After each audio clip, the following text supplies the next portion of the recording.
बिहार में लालू यादव का परिवार किसी से अपरिचित नहीं है। लालू यादव को हम बिहार का नंबर वन पॉलिटिकल परिवार भी कह सकते हैं, लेकिन उसमें क्या सब कुछ ठीक ठाक है, ये सवाल उठ रहा है।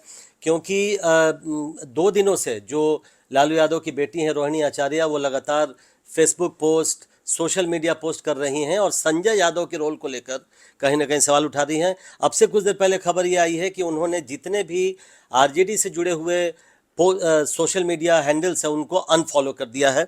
हमारे साथ हैं पप्पू यादव। पप्पू जी, आपका इससे कोई लेना देना नहीं है, मैं जानता हूं, लेकिन मुझे ये बताइए, मैं इसलिए आपसे बात कर रहा हूं इस विषय पर क्योंकि आप जुड़े रहे हैं इस परिवार से भी, इस पार्टी से भी।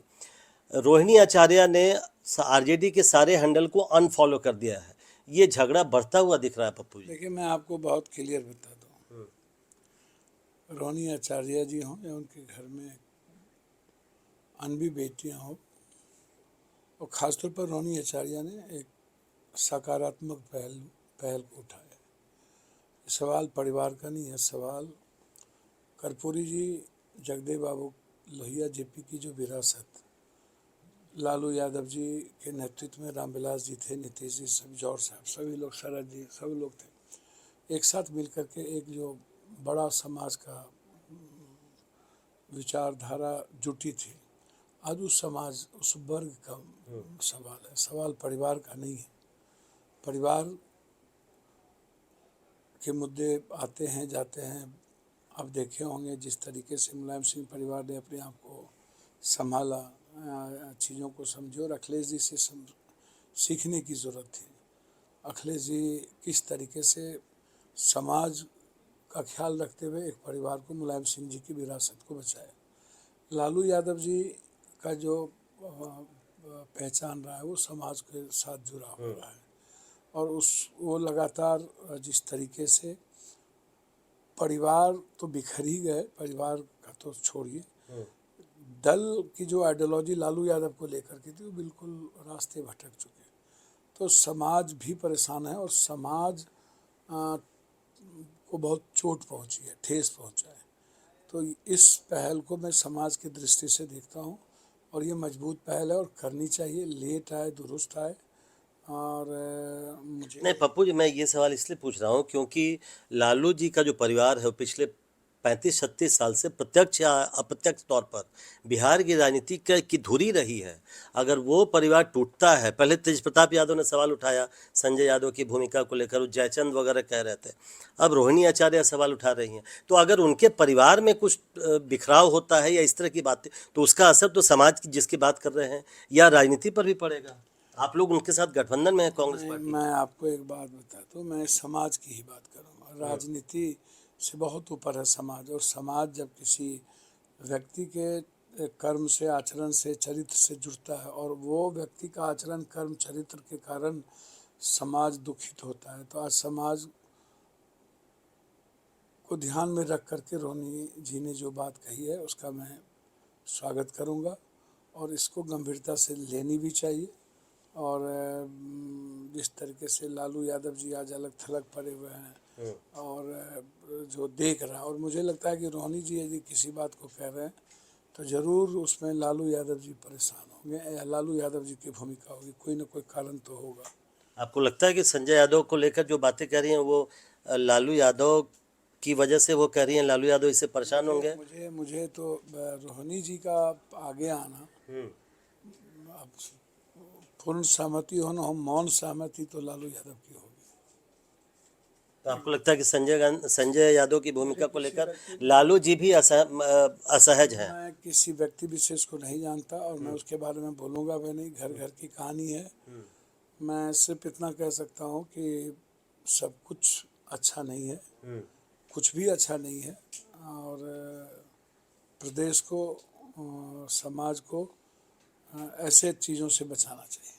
एक दूसरा सवाल, 2 दिनों से कांग्रेस की स्क्रीनिंग कमेटी की बैठक चल रही थी, इस पर सांसदों को बुलाया गया, आप भी कल गए थे, आपने भी अपनी कुछ राय तो दी होगी।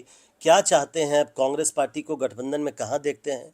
क्या आप कांग्रेस पार्टी के लिए उम्मीद रखते हैं? मेरी राय जो है ना वो कांग्रेस लीडरशिप के रेस्पेक्ट के साथ है, उनके संघर्ष के साथ है। हस्तिनापुर की गद्दी के साथ मैं बंधा हुआ हूँ। मैं उसके अलावा अलग इतर राय नहीं देता हूँ। कांग्रेस वर्कर और पॉलिटिकल पार्टी, कांग्रेस पार्टी का जो रेस्पेक्ट है वो मेरे लिए सर्वोच्च है, और मेरे नेता उससे बड़ा सर्वोच्च है।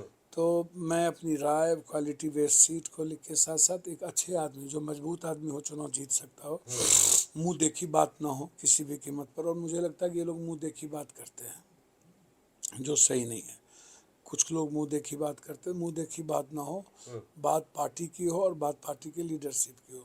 तो जो मैं सामाजिक आधार में देखता हूँ कांग्रेस का, मैं वो बात रखता हूँ। ईबीसी है, एसटी एससी है, माइनॉरिटीज़ के लोग हैं, ऊंची जात के लोग हैं, तो जो उनका आधार है मैं उसी बातों को मजबूती से रखता हूँ कि मुझे कहाँ क्वालिटी बेस्ड सीट लेनी चाहिए, कहाँ नहीं लेनी चाहिए, किसको लड़ाना चाहिए। तो जो उचित है वो मैं बोलता हूँ, और बातें अध्यक्ष हैं, प्रभारी हैं, शीर्ष नेतृत्व है, वो देखते हैं। पार्टी का सामान 70 सीटों में ही है, बचेगा, उससे कम पे भी बचेगा, क्योंकि आप पार्टी ये मेरा मुद्दा ही नहीं है, मेरा सब्जेक्ट ही नहीं है। मेरा सब्जेक्ट है क्वालिटी बेस्ड, मेरा सब्जेक्ट है Congress party worker and Congress party leader. मेरा सब्जेक्ट ये, वो सब्जेक्ट है अध्यक्ष और प्रभारी का। क्वांटिटी मेरे लिए मैटर नहीं रखता, मेरे लिए मैटर रखता है क्वालिटी, और जितना मेरा मैटर रखता है। ये दिस इज द इम्पोर्टेंट। एक आखिरी सवाल, जो सवाल सबसे पूछा जा रहा है, महागठबंधन का सबसे बड़ा आज सवाल है, क्या तेजस्वी यादव को मुख्यमंत्री उम्मीदवार घोषित करके चुनाव लड़ना चाहिए या नहीं, सीधा सब? मेरे नेता पहले ही और सभी लोग इस बात पे सहमत हैं कि मुद्दा आज मुख्यमंत्री और उप मुख्यमंत्री है ही नहीं। मुद्दा है संविधान के लिए खतरा देश में कौन है, लोकतांत्रिक व्यवस्था चौपट की होंगे, आम आदमी के अधिकार कौन छीन रहे हैं, बच्चों की, युवाओं की भविष्य कहाँ पर है, महिलाओं की भविष्य कहाँ पर है, साझेदारी, हिस्सेदारी और भागीदारी क्या है। तो जिसको लेकर के आज यात्रा निकली, मुद्दा वो है। मुद्दा बिहार है, विशेष राज है, मुद्दा बिहार का मखान पर और तिलकुट पर जो जीएसटी है, मुद्दा वो है। मुद्दा हमारा पलायन है। तो मुद्दा मुख्यमंत्री है ही नहीं, कहीं से भी डिक्शनरी में दूर दूर तक नहीं है। जनता तय करती है कि मुख्यमंत्री किसको बनाया जाए और कौन मुख्यमंत्री हो। तो जनता मतलब चुनाव के बाद ही तय होगा, मतलब? मुझे लगता है कि एक बार नहीं, कई बार हमारे नेता और आज प्रदेश अध्यक्ष जी ने भी ये बात कही है। और महागठबंधन के लिए एक साथ कलेक्टिव सोच के साथ चलना ही मेरा मैटर हमको दिख रहा है, और सभी लोग इस बात पे सहमत है कि हमको एक साथ चलने की जरूरत है। लेकिन लीडरशिप किसी की तो रहे। नहीं, संयोजक तो हैं ही तेजस्वी यादव जी, और जैसे नीतीश कुमार जी संयोजक है मुख्यमंत्री का, उनकी घोषणा तो हुई नहीं है। या मध्य प्रदेश या राजस्थान में मुख्यमंत्री का घोषणा तो हुआ नहीं था, कोई और बन गया। दिल्ली में भी मतलब कलेक्टिव लीडरशिप में आगे बढ़ना चाहिए। कलेक्टिव लीडरशिप के साथ आगे बढ़ना चाहिए, और राहुल गांधी के मुद्दों पर ही आगे बढ़ा जाएगा। तभी हम एक अच्छा मजबूत सरकार बना पाएंगे और इंडिया गठबंधन जीत पाएंगे। आज मुद्दा है ही नहीं, मुद्दा चुनाव के बाद मुख्यमंत्री चुन लिया जाएगा।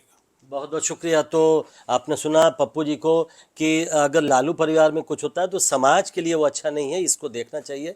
और दूसरी बात, तो फिर से एक बात कह रहे हैं कि कलेक्टिव लीडरशिप में अगर चुनाव हो तो वो इंडिया गठबंधन के लिए ज़्यादा अच्छी बात होगी। नई दिल्ली से प्रशांत, एनडीटीवी इंडिया।